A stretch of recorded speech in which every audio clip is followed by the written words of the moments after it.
રક્ષાબંધનનો તહેવાર નજીક આવી રહ્યો છે ત્યારે દરેક વ્યક્તિઓ છે તે બહારથી પેંડા પરચેસ કરતા હોય છે, પણ ખૂબ જ મોંઘા પણ પડે છે અને હેલ્ધી અને હાઇજેનિક પણ નથી હોતા. તો આજ ડિમ્પલ્સ ડિશીસમાં એકદમ યુનિક રીતે 5 મિનિટ જેટલા ઓછા સમયમાં આપણે ફટાફટ પેડા તૈયાર કરીશું, જે મલાઈના ઉપયોગ વગર પણ માવા મલાઈ જેવો ટેસ્ટ આપશે.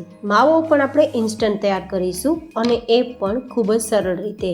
અંદરથી આપણો પેડો એકદમ કણીદાર, જેને દાણેદાર કહેવાય તેવો રહેશે અને ખાવામાં ખૂબ જ સુપર સોફ્ટ રહેશે અને ફરસો રહેશે. તો ચાલો બધી જ ટિપ્સ સાથે ઇન્સ્ટન્ટ પેડા બનાવવાની રેસીપી શરૂ કરીએ.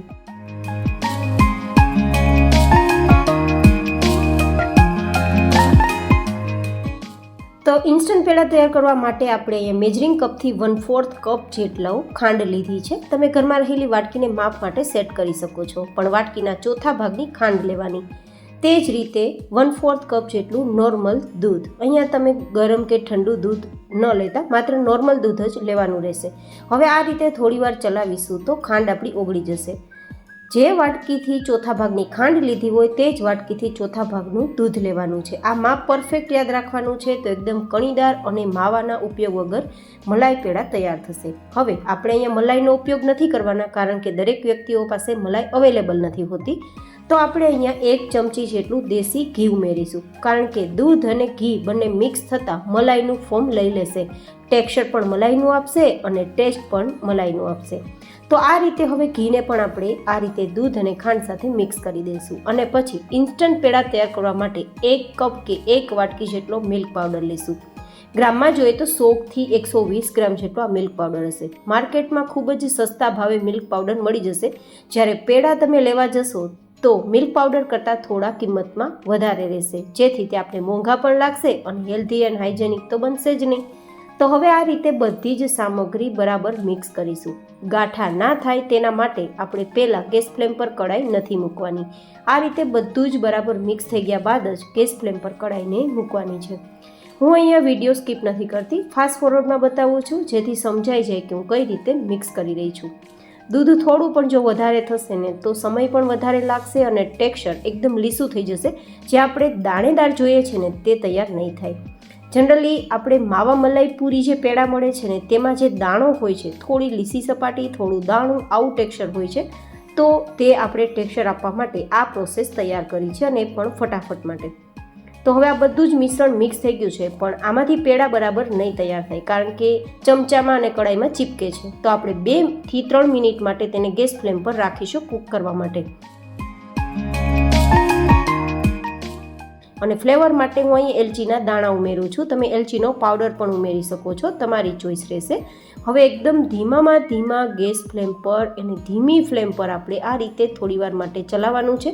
બિલકુલ ચલાવવા માટે છોડવાનું નથી, નહીં તો તળિયામાં ચીપકી જશે. આ રીતે તળિયા સુધી ચમચો ચલાવવાનો અને મિક્સ કરવાનું. જેમ જેમ આ બધું જ મિશ્રણ મિક્સ થતું જશે તેમ દૂધનું મોઇશ્ચર બળી જશે અને જે આપણે 1 ચમચી જેટલું ઘી ઉમેરેલું છે ને તે અને દૂધ બંને મિક્સ થતાં મલાઈનું ફોર્મ લેશે અને પરિણામે એકદમ આ જે મિશ્રણ છે ને તેના ઉપર શાઇનિંગ દેખાવા લાગશે, જે એક મલાઈનું કામ જ કરશે અને ટેસ્ટ અને ટેક્સચર તો આપશે જ. તો આ રીતે સતત ચલાવીશું. જેમ જેમ મિક્સ થતું જશે તેમ તેમ દૂધ બળતું જશે અને તેમ તેમ કડાઈને તો છોડવા લાગશે જ, ચમચામાં પણ ચીપકવાનું છોડી દેશે અને ઉપર એકદમ ચમકતી શાઇન આવી જશે. તો માત્ર 2-3 મિનિટ આ પ્રોસેસ કરવાની છે. આ પ્રોસેસ કરવાથી એક તો આપણી જે પેડા બનાવીએ છીએ તેની સેલ્ફ લાઈફ વધી જશે, કારણ કે દૂધ બધું જ બળી જશે તો પેડા ઝડપથી ખરાબ નહીં થાય. અને બીજું કે તેમાં શાઇન પણ આવી જશે અને ટેક્સચર અને ટેસ્ટ પણ સરસ આવશે. તો આ રીતે 2-3 મિનિટ જેવો સમય મેં આપ્યો છે તો બધું જ ભેગું થવા લાગ્યું છે. તમે જોઈ શકો છો અત્યારે બિલકુલ કડાઈમાં કે ચમચામાં થોડું પણ ચીપકેલું નથી. અને આ રીતે હું એકદમ ચમચાથી દબાવું ને તો જે આપણે ઘી ઉમેરેલું છે ને તેને મલાઈનું ફોર્મ લઈ લીધું છે અને પરિણામે ઉપર એકદમ ચમકતી શાઇન આવી ગઈ છે. જો આ રીતે પહેલાં ફોર્મ નહોતું. બસ આવું આપણું મિશ્રણ મિક્સ થાય પછી તેને નીચે ઉતારી લેવાનું છે. હવે વધારે કૂક નથી કરવાનું, નહીં તો આ આપણું જે મિશ્રણ છે તે કડક થઈ જશે અને પેડા બરાબર તૈયાર નહીં થાય.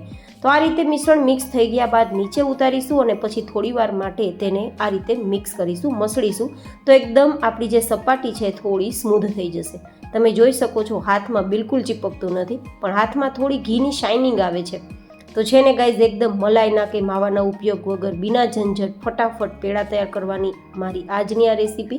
તમે મને જરૂર બતાવજો કે આ પેડા બનાવવાની રેસીપી કેવી લાગી. એકદમ સસ્તા ઘરે તૈયાર કરી શકો છો પેડા તમે, અને એ પણ આપણે ઘરે ચોખ્ખી વસ્તુથી તૈયાર કર્યા હોય તો હાઇજેનિક પણ રહેશે અને ઓછી ખાંડમાં તૈયાર કરેલ છે તો હેલ્ધી પણ રહેશે. તો આ રીતે હવે બધું જ આપણું બેઝ એકદમ સ્મૂધ થઈ ગયું છે. તો જેવડી સાઇઝમાં પેડા તૈયાર કરવા હોય તેવડી સાઇઝમાં આપણે આ રીતે હાથમાં થોડો લેશું અને પછી તેને બંને હાથની હથેળીની મદદથી મસળીને થોડું રાઉન્ડ શેપ આપી દેશું.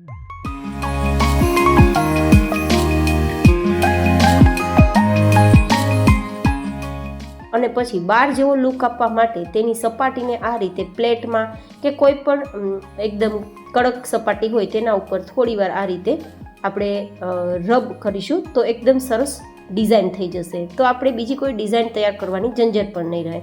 તમે જુઓ છે ને, એકદમ ટેક્સચર પરફેક્ટ અને લુક પણ કેટલો સરસ આવ્યો છે અને ડિઝાઇન પણ કેટલી સરસ થઈ છે. તો 1 કપ જેટલા મિલ્ક પાવડરની અંદર 14 જેટલા પેડા તૈયાર થયા છે અને ગ્રામથી જોઈએ ને તો એવરેજ 300થી 350 ગ્રામ જેવા પેડા આપણા તૈયાર થયા છે, જે માર્કેટમાં ખૂબ જ મોંઘા આપને કિંમતમાં પડે છે, પણ ઘરે એકદમ સસ્તા આપણે તૈયાર કરી શકીએ છીએ. હવે જો તમારી પાસે સિલ્વર વર્ક એ પણ ઓરિજિનલ હોય અને લુક તમારે આપવો હોય એકદમ એટ્રેક્ટિવ, તો તમે લગાવી શકો છો. મેં આ રીતે લગાવ્યું છે, જો કે ઓપ્શનલ છે.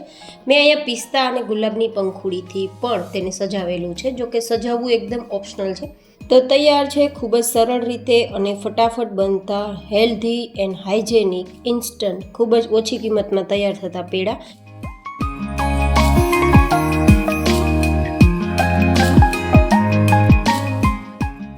અંદરથી એકદમ દાણેદાર છે, ફરસા છે એન્ડ સુપર સોફ્ટ છે. તમે ક્યારે બનાવો છો મને કોમેન્ટમાં જરૂર બતાવજો. ચેનલ પર નવા હોય તો ચેનલને સબસ્ક્રાઈબ કરજો, બીજાને હેલ્પફુલ થાય તેવું લાગે તો શેર કરજો, મહેનત પસંદ આવે તો લાઇક કરજો. ફરી મળીશું એક નવી જ હેલ્ધી રેસીપી સાથે. ત્યાં સુધી stay healthy and stay happy.